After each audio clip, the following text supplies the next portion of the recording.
He has the excuse me. Tea. Something, bro. He. Oh, I need looking at the camera. Is that where? Okay, I just want to make sure I'm here, bro. You good now? Yeah. You sure? Yeah, let's get it, bro. All right. You ready? You ready for this? Hello, audience. Couch Potato General Manager back with another video. CPGM Drew joining me, CPGM Juice. And Drew has entered the chat as it pertains to the 2021 NFL draft season. The Super Bowl is over, obviously, and now it is draft season. So let's jump into your first mock. And I'm certain everybody out there will pick it apart. Cool. So just prepare yourself. Hit me down in the comment section. Absolutely, absolutely. We would like to hear your thoughts. Please like and comment. Drew, no surprise with the number one overall pick, the Jacksonville Jaguars. They have a new coaching staff. It's a new day in Duval, right? With Urban Meyer deciding to try his hand at the NFL game as a head coach. And he starts it off with Trevor Lawrence from Clemson. I don't know that there's a whole lot of analysis that needs to go into this one. Right. I think by and large, Lawrence is, the kind of just has set himself apart, has kind of separated himself in terms of the quarterback prospects in this particular class. But what is it that you like about Lawrence? What do you think about the fit in Jacksonville? Yeah, man, for that first overall pick, you're talking about the Jacksonville Jaguars, and you're talking about, Trevor Lawrence, a guy who, to me, is a leader of men. He has the size, the power, the physicality. I think he has the smarts to play the position, obviously. One of the issues, I'm going to try to come up with an issue for every player, just so people, these aren't, it's not the end all be all type of thing, right? So, one of the things that he did struggle with is coming off that first read at times, and specifically speaking in the championship game, not championship game, the semifinal game against Ohio State, they made it very difficult for him to, kind of read what they were doing. They kind of came up with a game plan, and obviously they've been working on that for a year, you know what I mean? Because they knew at some point they were going to meet Clemson. And so I think, going there with Urban Meyer and that offense, I think it's a good match there when you're talking about all the weapons that the Jacksonville Jaguars have there. And James Robinson, who they found is a diamond in the rough, if you will. Laviscus Chenault, Johnson? Is it Colin Johnson?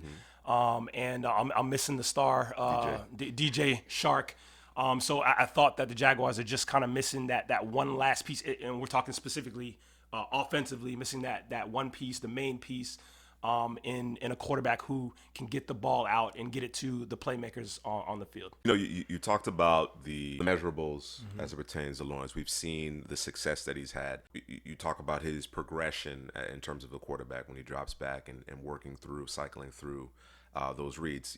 That is something that will continuously develop. I think he has certainly made strides in that department from his freshman year to his final year at Clemson. This guy is the tools, man. Yeah. The tools are in place. You talk about a guy like Justin Herbert. You talk about a guy like Josh Allen. Of course, those two quarterbacks didn't have the success that Lawrence had, and they certainly didn't have the fanfare that Lawrence had. I think there's something to be said about that. Yeah, he obviously went to Clemson. There was a lot of talent there. There's no shortage of playmakers and guys to make a quarterback look really good. Right. But when you have these ridiculous expectations, this guy was dubbed come out of high school as the cleanest prospect. Right. At the quarterback position in recent history. You understand what I'm saying? Right. And what he was able to accomplish, the maturity that he seems to have, I think will serve him well at a professional level. I agree. Yeah. Moving on to the number 2 pick. Again, going quarterback here. The Jets apparently moving on from Sam Darnold in your mock draft, and you have them selecting Zach Wilson of BYU. Now, early on in the college season, a lot of people were this was an earmark spot for Ohio State's Justin Fields. Why do you have Zach Wilson over Justin Fields? There is a pizzazz that this guy has, and you can call it the it factor. You can call it whatever you want, but there are throws and there are things that this guy can do that I think that Justin Fields can't do. Okay, and I know obviously he played lesser competition and things like that, but I think that he just offers a little bit more in terms of that it factor. People do this every year where they try to compare, the next Patrick Mahomes, that guy that just got drafted. We want to compare that next guy to that guy. And does he do some Patrick Mahomes things? Yeah. He has a great arm. I think he's pretty damn smart. I think he can, he goes through his progressions like you would want a quarterback to do. But I also think that he has that gunslinger mentality where he'll think he can do things or he think he can squeeze it in like a Brett Favre when he shouldn't. Sure. Maybe he'll pump fake it once or twice and then still try to get it in there. But I think I don't know if that can be coached out of him. But it's not on the level of, and I hate to say it, FSU over there, of a Jameis Winston. But I think that this is something that the Jets need at number 2. And I know we talked about it off air with their weapons. I don't know that the Jets have enough weapons for me. Sure. When you're talking about the running back position, you're talking about the receivers. I mean, they have receivers. Just is there anybody that you're scared of that you have to game plan for on that side of the football when you're preparing? No one on the roster is proven you know what I mean? to be that type so of player. If you don't have that guy and you can't get that and you can't get that guy, I think that adding that guy in the quarterback position in terms of being able to make plays outside of structure, being able to have to worry about this guy is going to keep the play alive, aka Aaron Rodgers, aka Patrick Mahomes. I think that makes everyone, including the offensive line, better. So I think that this is a match made in heaven. I think it's probably the best fit out of all of the picks that could be made coming into the draft, just because of what the Jets don't have on their roster or do have, however you want to call it. Help me understand where you kind of draw the delineation between Wilson and Fields. Lawrence is the guy, right?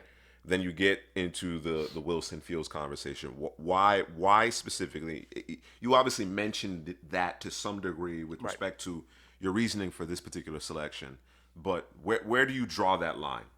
And this goes back to, and I'm not trying to put them in the same box because there's something coming from the same school, and people say, hey, don't scout the helmet.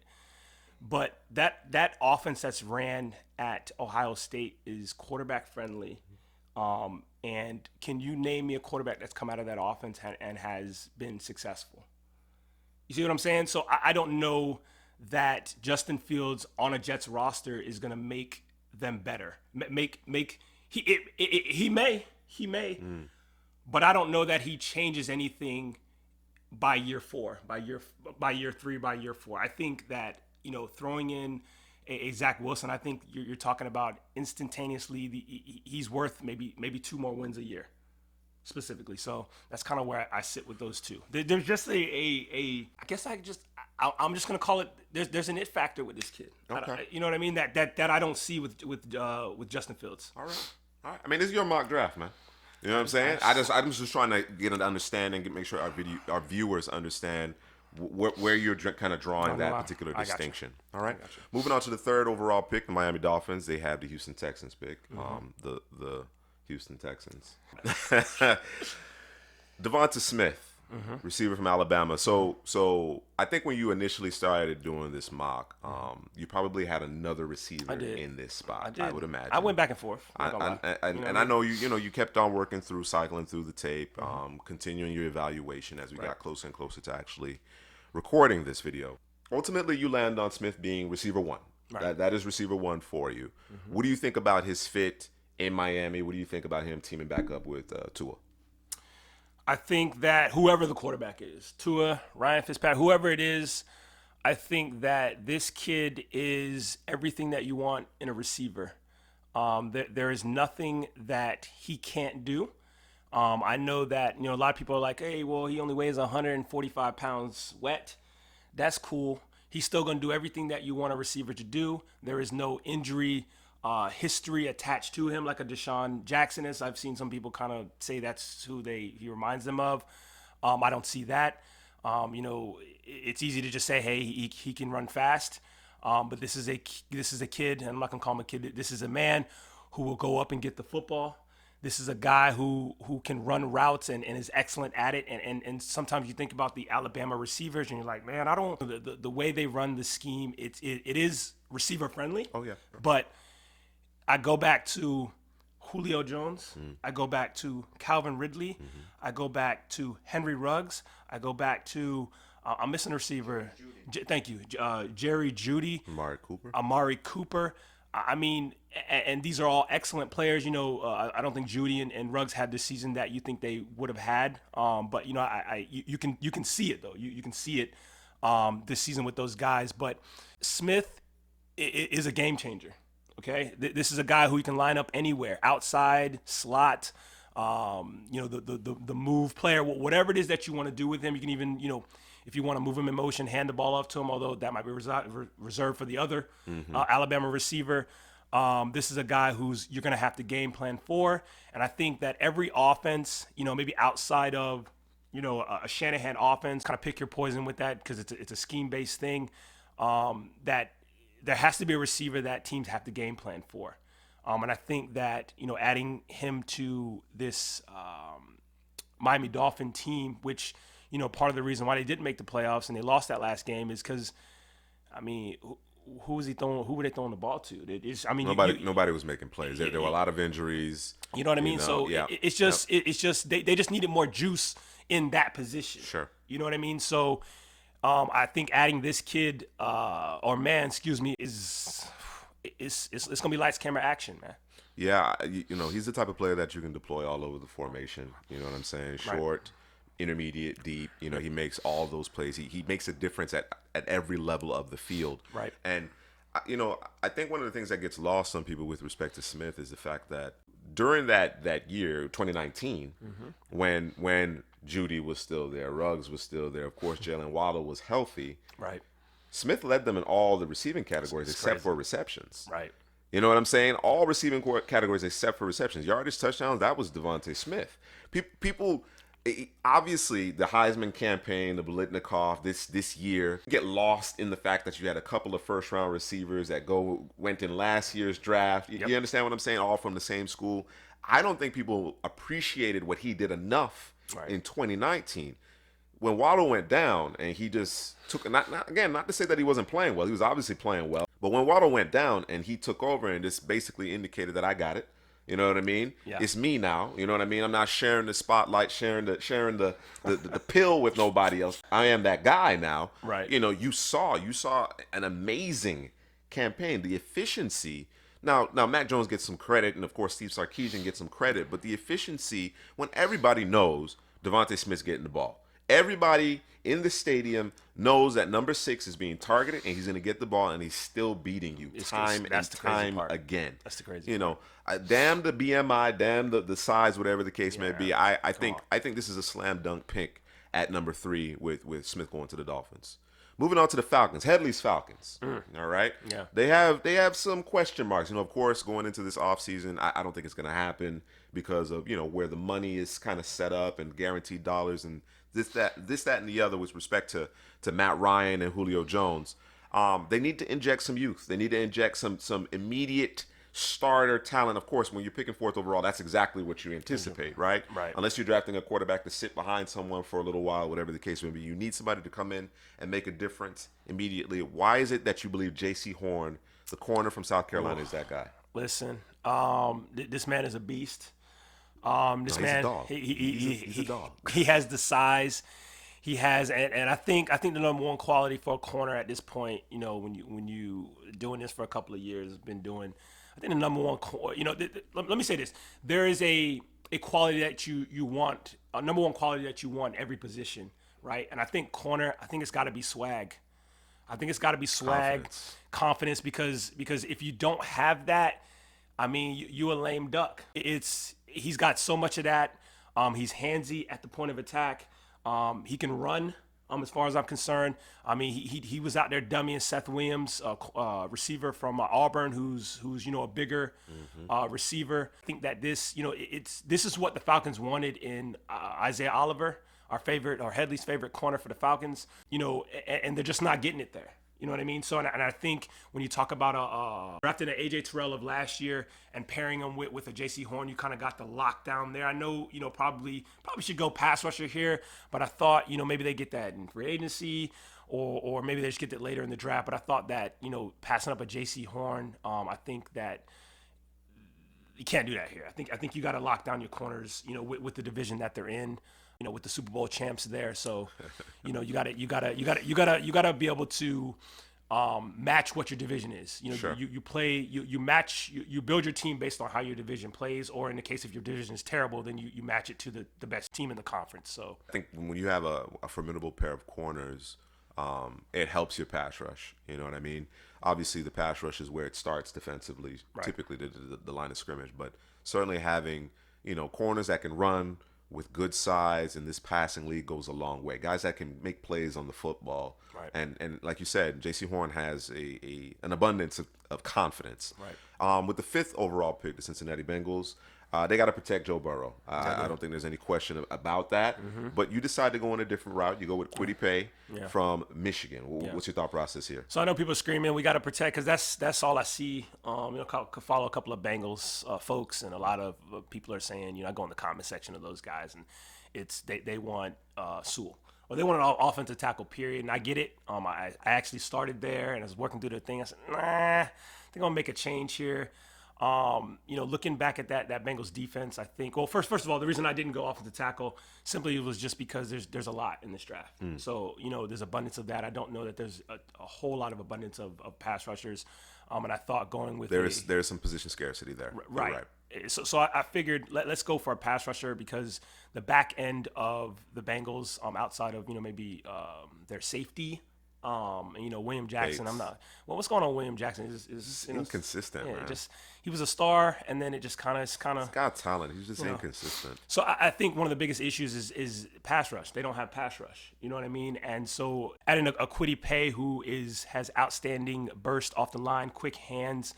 Just watching the tape, man, I thought that was something that that could be added to that defensive line of the Bengals, and I don't know what they're doing with the star power they have there, because a lot of those guys didn't get a lot of the snaps this year for whatever reason. Don't know if we're arguing with the coaches or whatever it is, but I thought, just going defensive line with a Paye, I thought, this was the better go in terms of top end talent in this draft. All right.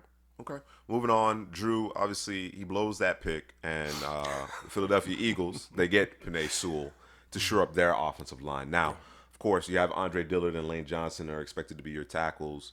Perhaps you make a change, but again, as I mentioned, the Eagles struggled with injuries. We saw how that reared its ugly head in the Super Bowl. This is the guy in terms of offensive linemen, in terms of guys that you can just drop in and forget about it for 10 years. This is the guy in this particular class. Yeah, man. I don't know if there's anything that the man can't do. One of the things that I love about offensive linemen, period, is their aggression. They're once they get their hands on you, they're trying to put you into what you call the rafters. And Sewell's got that tenfold. And I always try to think back to one of the cleanest prospects ever coming out is a Quentin Nelson, and he's got that in spades. And I think that Sewell has that as well. And again, But was his tape that sexy though? Was it Quentin Nelson? No, it wasn't that. I don't know that there'll ever be a player that sexy. Don't know there'll ever be that sexy of a player, but I think Sewell is close. And so hey, there was a lot of issues up front with the Eagles this year. There may be some cap casualties as well with that offensive line. They got to make some moves, got to shore up some things, and I think doing this, protecting Jalen Hurts, and listen, whether he ends up, you end up having your Lane Johnson and Andre Dillard as your bookends, Sewell can go inside, and he might be able to be doing that Nelson stuff. He might be on the level of a Nelson inside anyways. All right, next up on the clock, we have the Detroit Lions. And, of course, big trade goes down. Matthew Stafford, Jared Goff. The Lions get quite a haul with respect to that. I personally think that Goff has good football still ahead of him. The Rams certainly do get an upgrade at quarterback. I think Stafford is uniquely talented. You offer Kyle Pitts here. Yeah. We had this conversation a little bit off the air. You go on tight end. Did this guy Hawkinson? Hawkinson really started to blossom this past season, whatever the case may be. I get it. Pitts is a nightmare. He is a better receiving threat than Hawkinson. Of course, Hawkinson being more of a traditional inline tight end, whom I think is really special as well. Why Pitts here? Why not maybe Jamar Chase, Jalen Waddle if you're trying to add an additional weapon? So I know you had made mention to T.J. Hawkinson, and listen, adding another tight end slash receiver, as I call him, but we'll for this all intents and purposes, he's a tight end. Okay. When you're talking about a Hawkinson and you're talking about a Kyle Pitts on that offense, pair it with the new quarterback in Jared Goff, and my assumption is they're gonna bring back Kenny Galladay. And if I'm them, I probably try to hunt down and get on my knees and pray that I can bring back Marvin Jones. Don't know if he comes back, but I mean that would be to me a hell of a combo. And again, you come out and you come out in 12 personnel. Teams have to match up to that, and it's just one of those things where you can kind of dictate to the defense what you want to do. Gotcha. We may come out in 12 personnel, but we may line up as 3-4 wide. We shift out of that, exactly. and of course you don't have the personnel to match up. No, that makes sense. Keeps them off balance, so it's advantage offense. So why not do that? I understand about a Chase, I understand about a Smith there, but I'm just thinking in terms of that offense and just what Kyle Pitts brings to the table. Again, this could be wide receiver one as far as I'm concerned. You know what I mean? He's definitely tight end one, obviously. I mean the range, the ability to go up and catch the football. Listen. I don't know that there's anything he can't do as a tight end. Obviously, I'm not going to ask him to block every play because I think you're doing him a disservice, but he can do it if that's what you need. So I really love the pick here. Moving on to the Carolina Panthers. The Panthers had an interesting season. You know what I'm saying? They're obviously going through a bit of a transition. I had an opportunity out in Mobile to see kind of Matt Rule and how he operates his practice, and the guy is really intense. He's fiery. He's doing a lot of teaching. Matt Patricia? Not like that guy. Okay. Not quite like that guy. I think Matt Rule has a uniqueness to his style that I think will lead him to success. And as part of the Panthers having success, they need to address the quarterback position. You have them doing that with Justin Fields, the aforementioned Justin Fields here. I actually really like this fit. Yeah. I actually like this fit more for Justin Fields than I do the New York Jets because of currently what's kind of in place. Right. I don't have anything against Robert Saleh, but I think Matt Rule, the program that he has in place, I've seen it. I've seen it with my own eyes. I think this is a place where Justin Fields could actually have a lot of success. What do you think? Yeah, I agree, man. I mean, you said it. You took the words right out of my mouth. It's the program that you're putting him in. This is what Matt Rule is, and when you think about there's a reason why he got hired. Sure, is because the colleges that he was at, it was a slow and steady thing. You know what I mean? It wasn't come in and instantly win, right? It was, this is what I need. This is how we're gonna build it, slow and steady, and eventually he went from a losing record to went from like a 5-11 record to 11 and whatever record. Sure. A winning record, period, double-digit wins. And I think that's what's going to happen here with the Panthers. They're in a division. It's kind of tough there. They're going to probably be at the bottom for a couple of more years. And so, he has that time to prepare that. And I think you're going to do that with Justin Fields.